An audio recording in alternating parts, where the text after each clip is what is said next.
Hello everyone, welcome to Tony Talks. To all our beautiful subscribers, we say thank you so much for staying with us. And if you're new here, we are happy you find us. Please don't forget to like, subscribe, and hit on that notification button so that you will be notified for more upcoming videos. In the comment section, please no derogatory comment. Thank you for watching. Till I'll see you in my next video. Stay safe, stay blessed. I love you. Bye. Miami, Florida. So go Mumba. What the fuck over Isha or long? Mumba kilo share $4,400. Okay, six stop. Who lost you top? How many wait? I keep my function, you know. Hold on, I keep my function. Are they paying money for this work? Let me call for this work. 865 223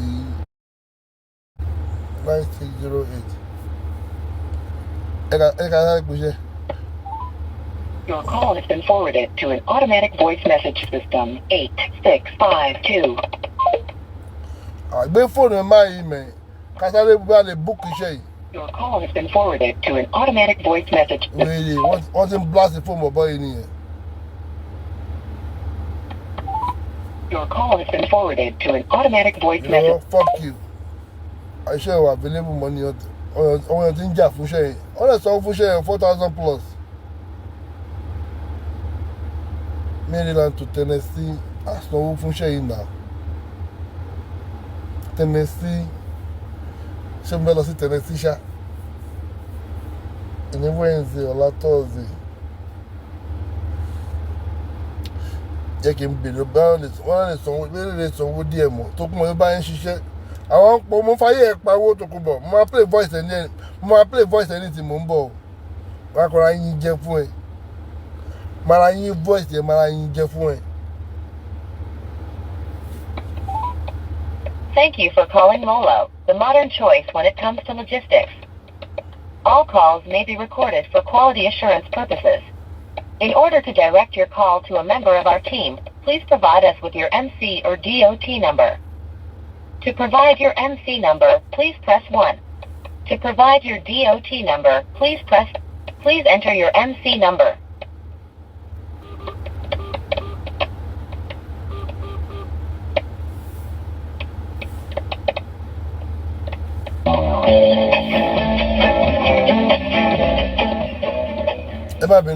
Tokuma, I can save the share, you know. Tokuma can play voice delay for you know. Molo me by.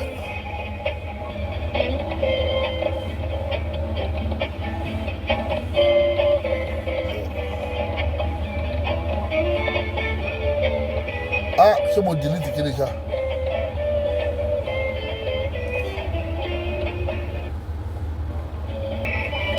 Am I flagging you? It was about flag YouTube me. Tell me I flag YouTube me. I don't report YouTube me. Tokumbo. Ele bini. So the patient me mo ṣe. Mi ò dúró ìwọ ló lè live without social media.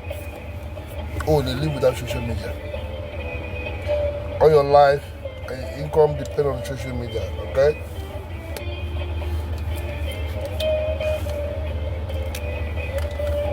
Sorry, cut and join.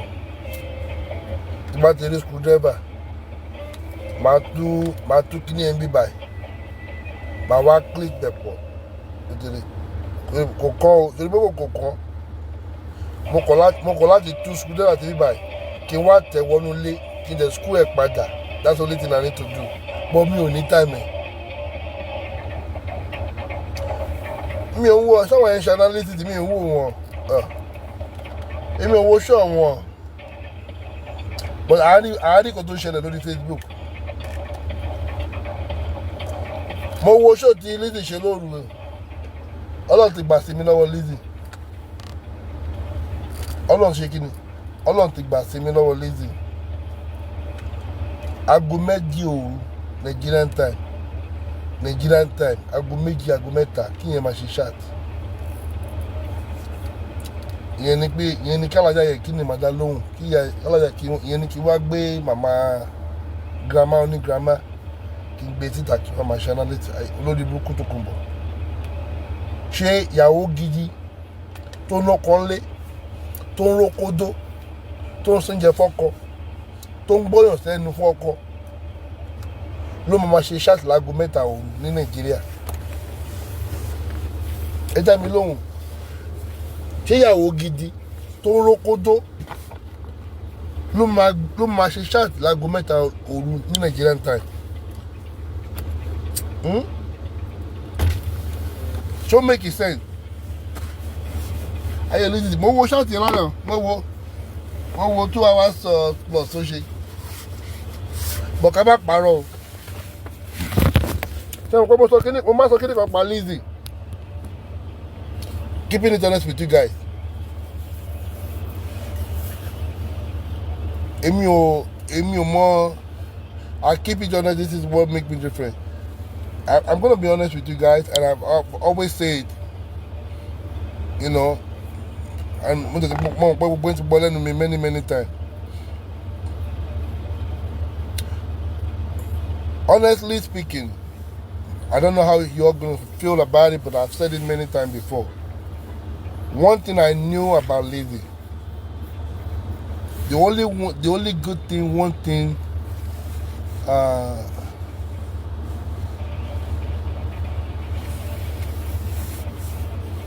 Lizzie wà lóye, ó ní nǹkan tó ń pè loyalty lọ́wọ́.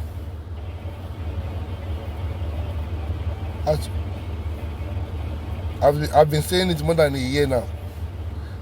I've been saying it more than a year. If I need to give Lizzie any credit, I will only give her one thing. And when I was listening to her show, tí mo listen to show and lóru ẹni, mo gbọ́ àwọn ọ̀rọ̀ kan lẹ́nu ẹ̀. Òun náà ti reference sọ̀rọ̀ yẹn pé màmá wọn fi kọ́ òun loyalty. Lizzie wà loyal. She's loyal in respect of anything. You know, I'm gonna say it the way it is. I will say she's, to me, I have observed her even with between Emi and Lizzie. Yes, so sharabu now, mommy now. In fact, I was going through the message Emi and Lizzie the other day,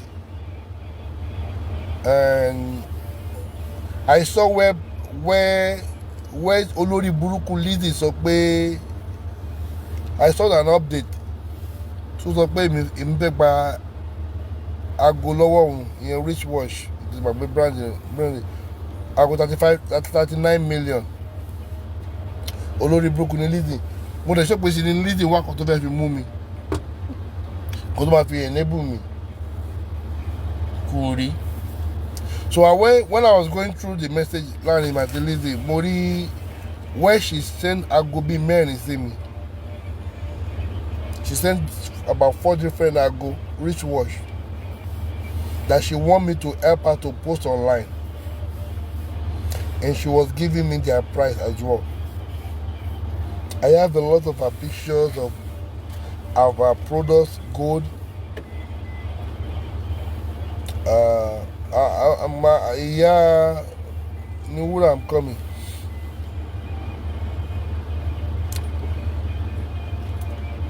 And I was like, this is where Lizzie get the 39 million from.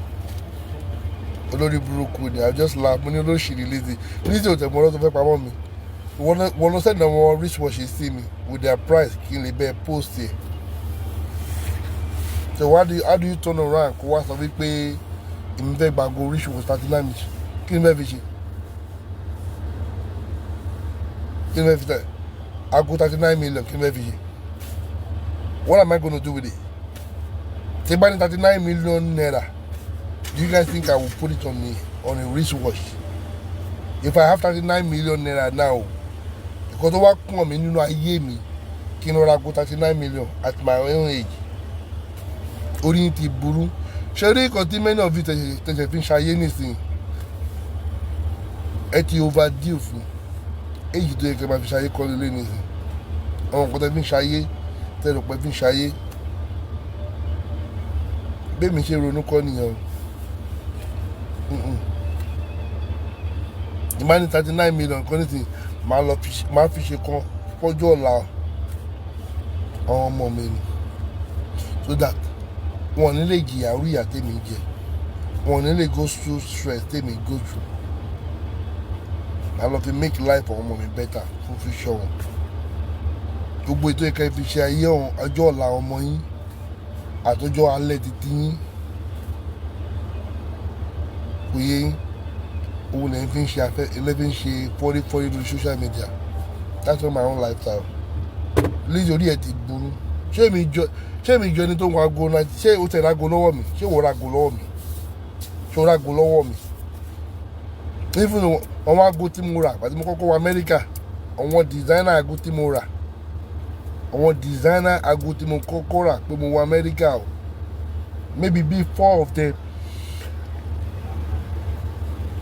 ọwọ́ cousin àtàwọn àbúrò mi ò tẹ́lẹ̀ sí ní Nàìjíríà tí bá wọnú ilé yes actually I have 2 ago mo ní ago méjì nílé I have 2 ago I have the black one and the silver and gold one ago méjì péré mo ní nínú ilé and I'm okay with it mi ò ń bọ̀ pàtí tí bá fẹ́ lọ sí pàtí lẹ́yìn ọkọ̀ máa ń bọ̀ pàtí kan tí máa lọ sí pàtí kan àbí tí bá rántí mo máa wago lọ sí pàtí tí bá rántí ni máa wago ẹ̀mí ẹ lọ́wọ́ wọn bọ́ fídíò mi tẹ̀ rí lórí social media you can barely see ago mo dẹ̀ ní pé mi ò ní ago kò sí pé mi ò ní gold tó ti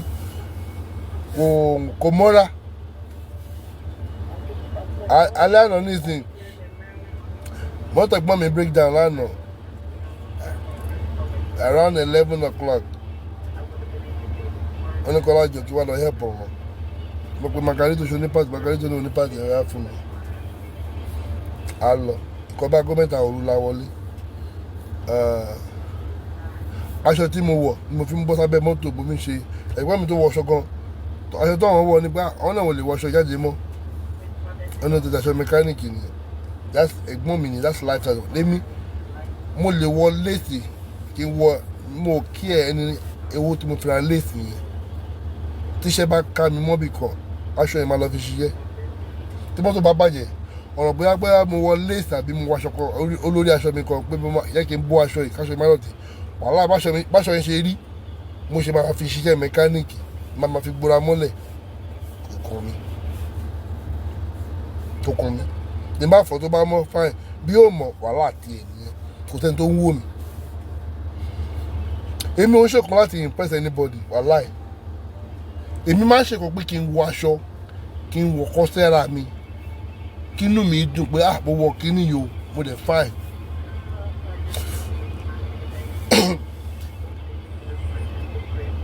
ọmọ mi máa dress wá lo filter wá lo make up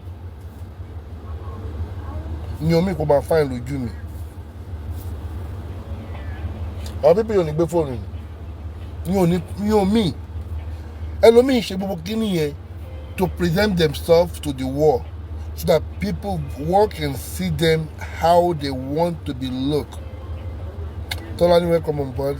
Good afternoon, how are you? Day 5 flower Tolani has 2 more days. Kazo bẹ̀rẹ̀ fraka gidi. Kazo bẹ̀rẹ̀ jọgbọn. 2 more days. So we have 2 more days to start the real fraka. You know? So I don't dress to impress anyone. I dress to make myself feel good in my own skin. Alright, me much wash it. I swear to God, some people don't care.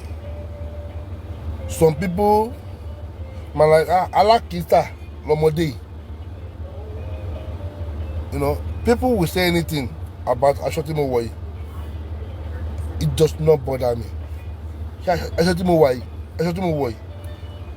ṣó ti fàyà ṣó níwò ń bíbà àbí kò níwò ṣó níwò lábíyá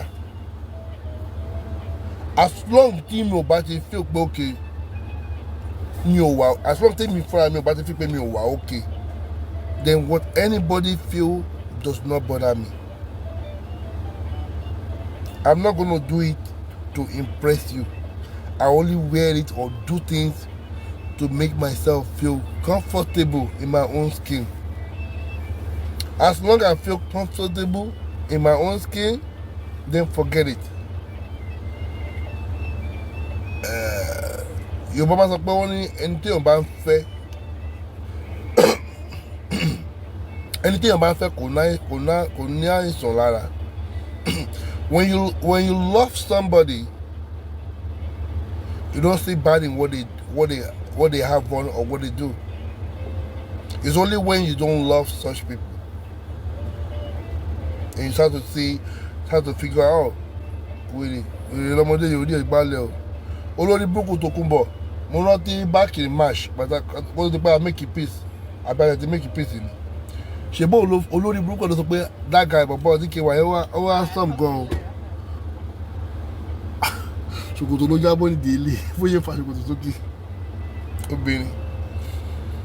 Ó ní bọ̀bọ̀ DKY ó lẹ̀ handsome gan ìjọta bẹ̀rẹ̀ àwẹ̀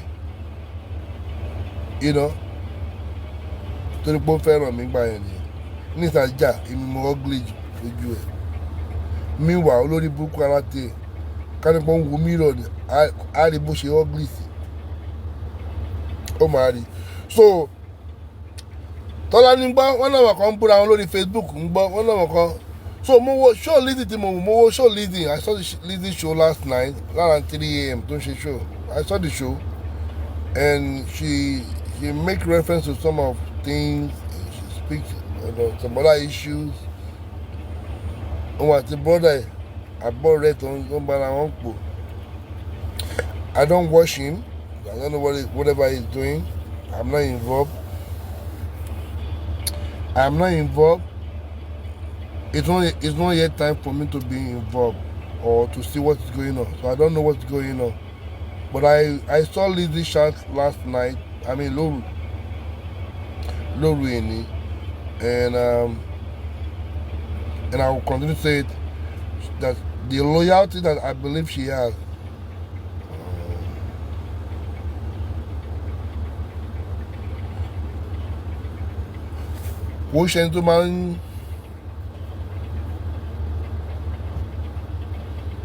I think ẹni tó lè fọ̀rọ̀ sí lọ́wọ́ ni tó lè keep ọ̀rọ̀ ẹ̀. Forget about Binti Loko Bashiru tó sọ. Binti Loko Lizzie mo para bulu òun ṣe náà. Lizzie mo para borí Lizzie burú ni. Lizzie mo para bulu òun ṣe. Ṣé Lizzie roko mi rí ni?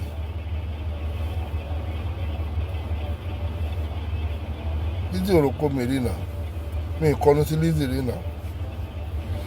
So wọ́n sọ pé Binti Loko Bashiru ó mọ̀ pé òun ṣàràbù ni òun act movie ni.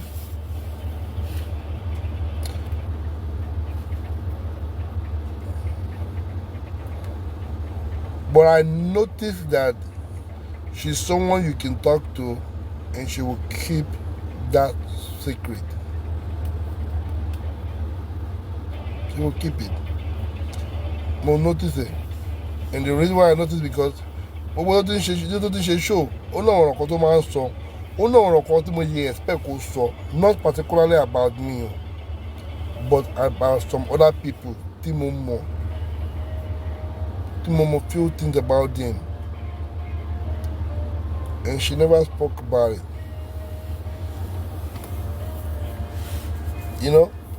Honestly speaking, it must sound funny. She's loyal than any other speaker on Facebook. She's loyal. Gbogbo wa la ń bára wájà, gbogbo wa la ń búra wa náà. À ń búra wa, à ń ṣàràbù. À ń búra wa ẹni àbáṣepẹ́. But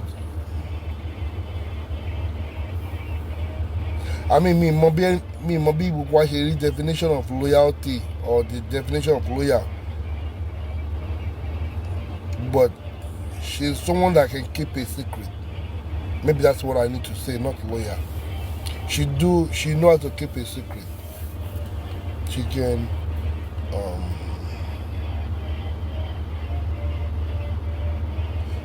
even for the fact that wọ́n sọ pé òun náà original or not original, I don't believe kò ní original. Lizzie ò ní original kan lọ́wọ́. Kò ní original lọ́wọ́. Kò ní original.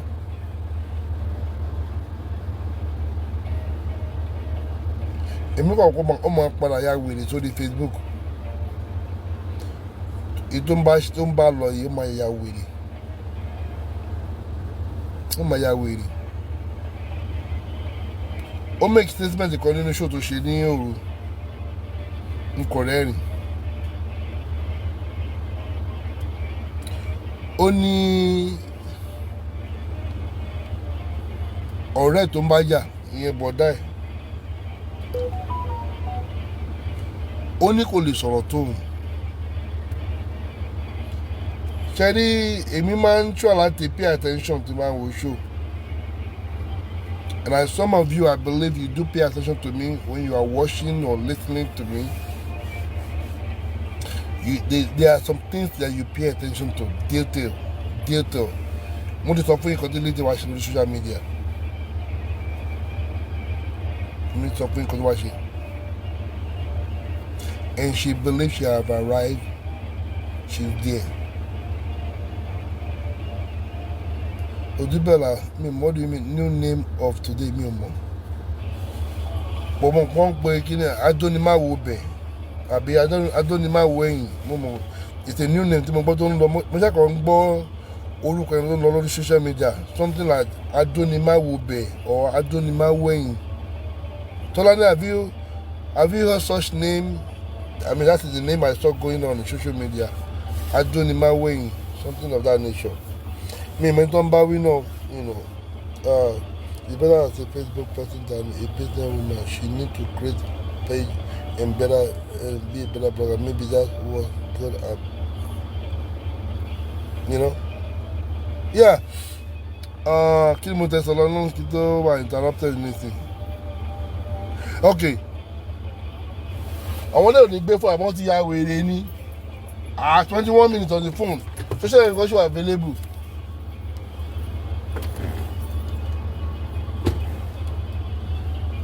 Ọmọbìnrin tí pátá ń jáwọ́ nídìí ẹ̀ mọ́ ó tó wá gbàrà sínú mọ́tò.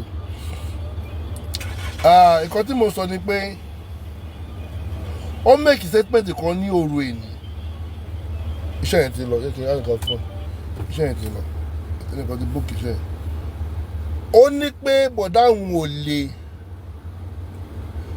Ọmọ wùmí mímọ̀ pé wọ́n náà ti di blogger. Mo rí àwọn update ti sọnù tí wọ́n náà gbé sókè. Adonimawo Not Omiyale Adonimawo Not Omiyale. That don't get bẹ́ẹ̀ mi mọ́ ẹ má dárúkọ anybody mi ò fẹ́ wà láwọn mi báyìí o 7 days only 7 days ti láwà o. Mi ò fẹ́ wà láwọn mi dárúkọ ẹ̀ mi báyìí o. Adonimawo ọ̀gá o. Ṣé pọ̀ ọkàn máa ń dóyàn tí wọ́n ní wẹ̀yìn? Is that for real? Bọ̀tọ́bọ̀ tèmi dó láyé mi máa ń wò àwọn bọ̀ tèmi máa ń dó máa ń wò wọn o. I look out for all my girlfriend, all my ex up to today. Ex tèmi tí bàbá sọ̀rọ̀, ex tèmi tí mo ní contact ẹ̀ lọ́wọ́ mọ́ àbí tí mo ní relationship pẹ̀lú ẹ̀ somehow mi ò rí mi mọ̀. I'm talking about any ex of my girlfriend, mommy, in the past, right from my secondary school. Me or any of my ex. Timo relationship with no. To marry shout, we talk, or to marry shout, we talk. So, èmi ò mọ̀ kó máa dóyàn. Kó máa wẹ̀yìn. Èmi ò mọ̀ pa yẹn. So it's never my own nature. So if tèmi bá dóyàn mi máa wẹ̀yìn wò. Máa wẹ̀yìn because tí o bá dóyàn o lè dóyàn lẹ́ẹ̀kan kó wá ṣomi ṣàràrà kó wá láwọ́ Monday kó ṣomi ṣàràrà ọjọ́ tó kọ́ ẹ̀ bá tún lè ń kọ́ báwo ló ṣe fẹ́ débẹ̀ tó kọ́ ẹ̀ because ṣẹ́rí okó àwọn ọkùnrin okó wa máa ń le ọkùnrin tó kó ò bá wà òkè okó wa máa ń le o lè dóbìnrin tán kó wá fọ́ gba lóbò tó kọ́ ẹ̀ bá tún lè kọ́ ṣọ fẹ́ dógi ni ṣọ́ọ̀bù ló fẹ́ lọ́jọ́ àbájá ló fẹ́ dó okó ẹ̀ sì máa le náà okó ẹ̀ máa le Oh, this is dog you, then you do more. You see me, what no money look, what I do no money. The 7 days complaint, Mama complained about it. Really? But and I said it for me. If I can change it for real, you guys really want me to change it? Hey, keep it on it. Do you want me to change it or it bother you because Olori Buruku Tokumbo Omotaye Tipaye complain about it? I mean, it's 2 things. If you want me to change it, I can order another one online right here, right now. I can order another one online right here now. To my deliver, Amazon my deliver Lola. I can order another one. It's only about I believe it's $150, if I'm not mistaken. I can order another one right now. Share what I tell you. If it bother you, tell me. If you're worried because of Tokumbo, then tell me. Because it's 2 different things. It's gonna be hard for her to clean up. Ijapa have bad odor. We don't like Mama complaining. I need to give Tokumbo content. Tokumbo, I have to give Tokumbo content. I mean, I don't. The Bluetooth is also so awesome. I love it. You see, you see this one. Oh, Yoni. You know what I'm going to do? I'm going to remove the tape. Change it when you like. Nobody should push you. Okay. Class Captain Bawon. So, you know what I'm going to do? I will remove this tape. I will put a black tape. Then nobody will see the difference. Does that make sense to you guys?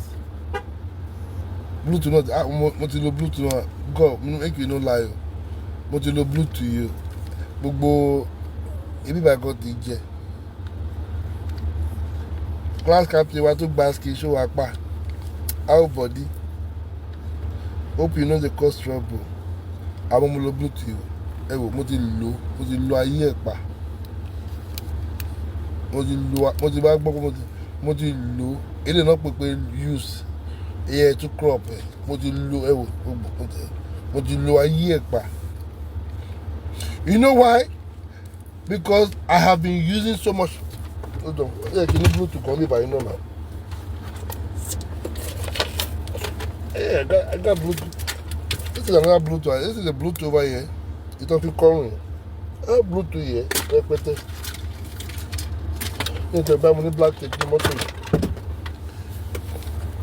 You know why I stick with this Bluetooth? Noise cancellation, I love it. I love the noise cancellation. She might drive truck in here. She might buy also that noise. I want to remember so Tolani, I talk to you on the phone with this all the time. Every time we talk to Tolani, I use this Bluetooth. Have you any noise? Any noise? For many of you that call me on my number, this is the Bluetooth I use to talk to you guys. If I'm not on a live chat. Do you guys hear something noise? Oh man, you never can roll window me down. You will never hear a word. Sometimes people be asking me, are you driving many years? I know the burning sound is because of this Bluetooth. It's like I've used different kind of Bluetooth and the noise is always bothering people I talk to. But this one, no. I've never heard a complaint from anyone. Oh, there's a noise or there's a background. That's why I am stuck with this. That's the only reason. No. I have other 2 Bluetooth. So that's why I don't use them. I just because you want to know to me. My bad money black tape and be back.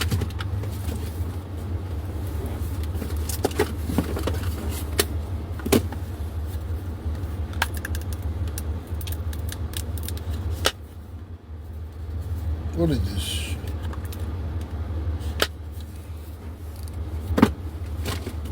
Ọlọ́run òróró. Mo mo wá black tape tí bá ti rí black tape máa fi black tape mú ọlọ́run òróró ní black tape ń bí báyìí Tókunbọ̀ Tókunbọ̀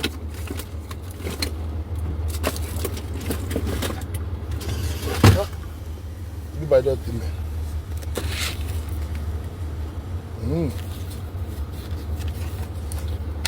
bí báyìí dọ̀tí ẹni tẹ̀lé clean that.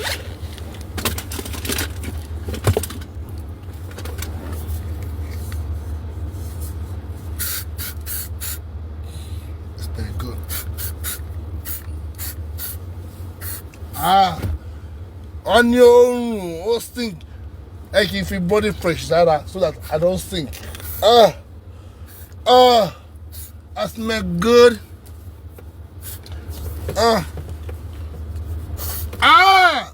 Oko mi tutu wa ni sha. Mo lọ spray sórí oko mi wa tutu wa.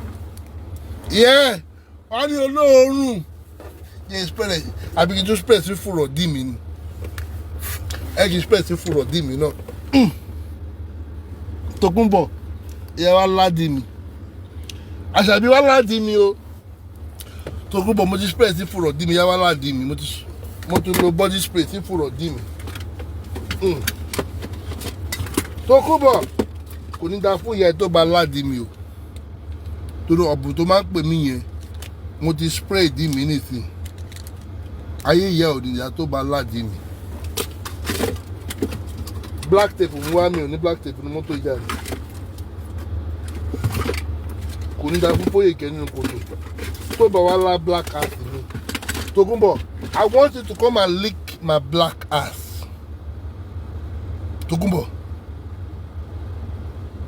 I need you to come and lick my black ass ayé ìyá ò ní ìjà tó bá lè la fúrọ̀ dì mí mo ti bẹ́ẹ̀ fi spray sí àmì ìgbésí ti kámẹ́rà ni o lè rí pé mo ti spray black ass mi Tókunbọ̀ black ass mi yẹ bẹ spray fúrọ̀ dì mí mo fúrọ̀ dì mí tó fẹ́ kí n gbé kámẹ́rà síbẹ̀ kí n gbé kámẹ́rà fúrọ̀ dì mí tutù yẹ kí ni ẹ ó máa ń kí fúrọ̀ dì ó máa ń tó bá ti kùn lára àbúfẹ́ tó fẹ́ lá okó mi ni olórí burúkú ìyó ẹni yẹyẹ orúkọ olúwọ máa sọ̀rọ̀ sọ́bà ọ̀jájá wọn ní kíkà má rí ẹ fi orí ẹ burú ni ta ni ẹ ó máa pọ̀ ó sọ ẹ dèèyàn tó láwọn ajá yẹn ajá ni wọn ajá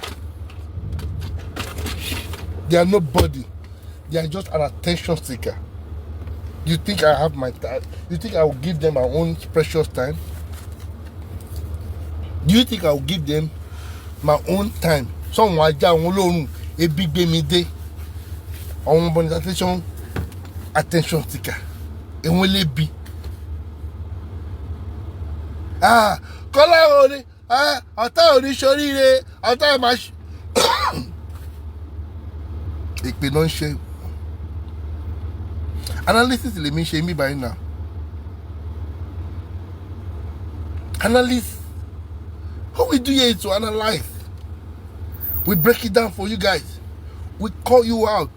We say it the way it's supposed to be said. That's what we do here.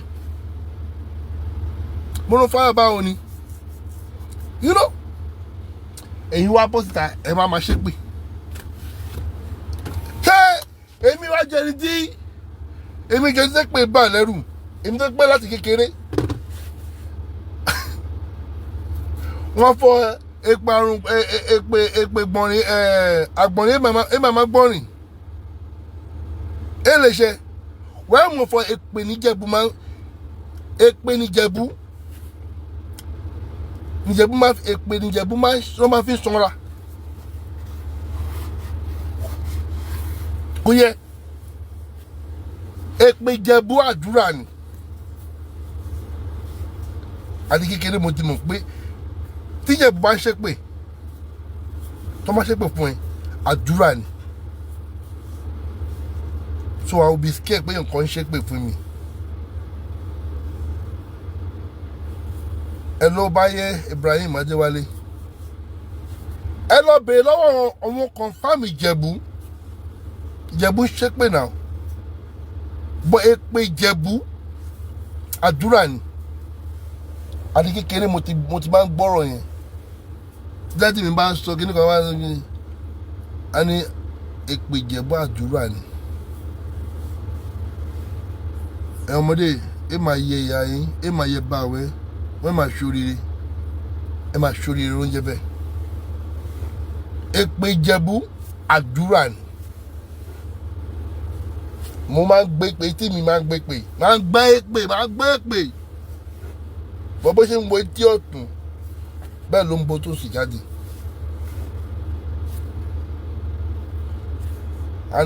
bàbá kan ṣépè fún yàn ìpè tí bàbá kan ṣẹ́ fún yàn ló mú yàn lára ìpè tí ìyá kan ṣẹ́ fún yàn kan ló mú yàn lára kí ní ọjọ́ tí mo kàn àbúrò lórí burúkú ni ìyá yín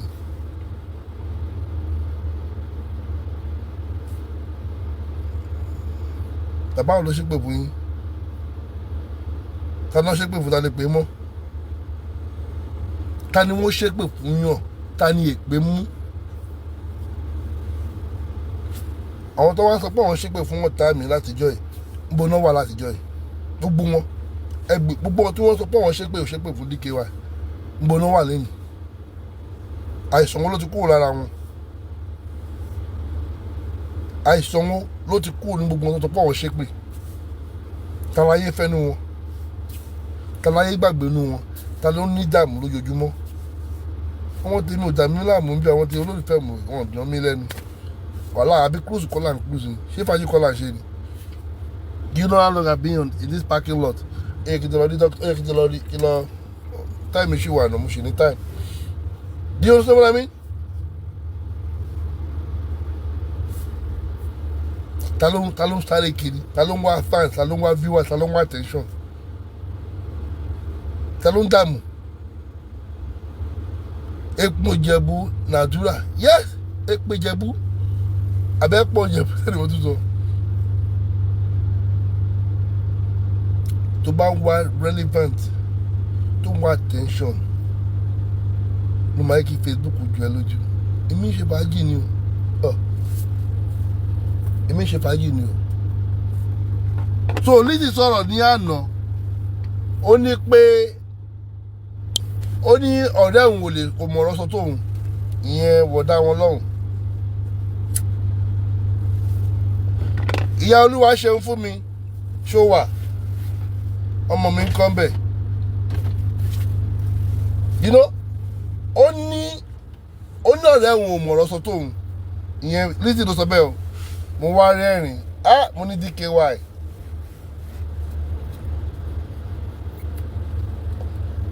ṣọ́rọ̀ tí mo wá sọ ṣó ń ṣe àbí kò ṣe and keeping it honest I really want you guys to pay attention to what is going on social media right now because I'm gonna be coming to do some analysis not now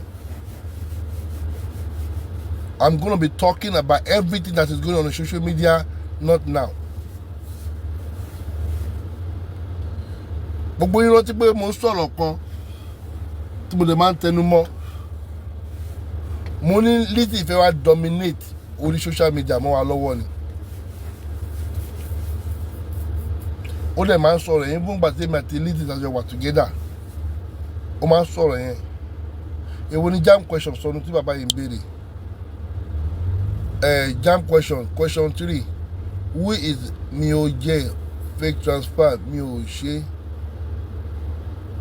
who is mi ò jalè fake transfer ni mi ò ṣe mọ̀mí anamayowa Lizzie Dumota Auto Bola àwọn ti miss kí ni question 1 question 2 àwọn ti miss question hold on this is a very nice one let me go and look for jam question 1 and 2 okay mo ti rí 2 ṣáwọn èèyàn ń gbàṣà jam question 1 okay who is Adoni bí any lag who is Adoni bí any laggy okay Matthew Ologini, thank you for this jam question and then keeping it honest we need to answer this question no who is Adoni bí any laggy A DKY B. Alujo. C. Gaddafi Irish Association. D. Babalabule. C. Sunday Omioyan. Ẹjọ́ kí ni answer yẹn? Ta ló gbà? Mẹ́fì ṣe anybody gbà? The question is who is Adoni Bienilagi? Kí ni answer? Ṣé DKY ni? Ṣé Alujo ni? Ṣé Gaddafi ni? Ṣé Babalabule àbí Sunday Omioyan? Ẹ dáhùn. Ká lè bọ́ sí number 2. Bàbá question gidi lélẹ́yìí. Thank you jàre Murphy Ológìní. Adoni Bienilagi. Tani na. Wọ́n ní Gaddafi ni o. Baba Ewe ni o. Alujo is the answer. Gaddafi ni o. Okay, wọ́n ní Gaddafi ni now. Wọ́n ní Gaddafi ni. That is our brown shoe. Okay, alright. So Gaddafi ni any. Please don't come for me o. Nobody should come for DKY o. Nobody should come for me o. Now, so Gaddafi ni Adoni Bienilagi. So jam question number 2. Question number 2.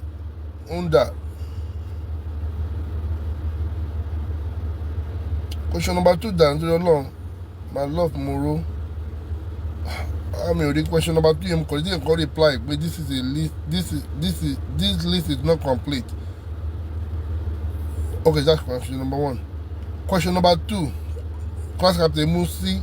Where is the question number 2? Mi ò rí o. Ó ti lọ mọ́ mi lọ́wọ́. Mi ò rí question number 2 o.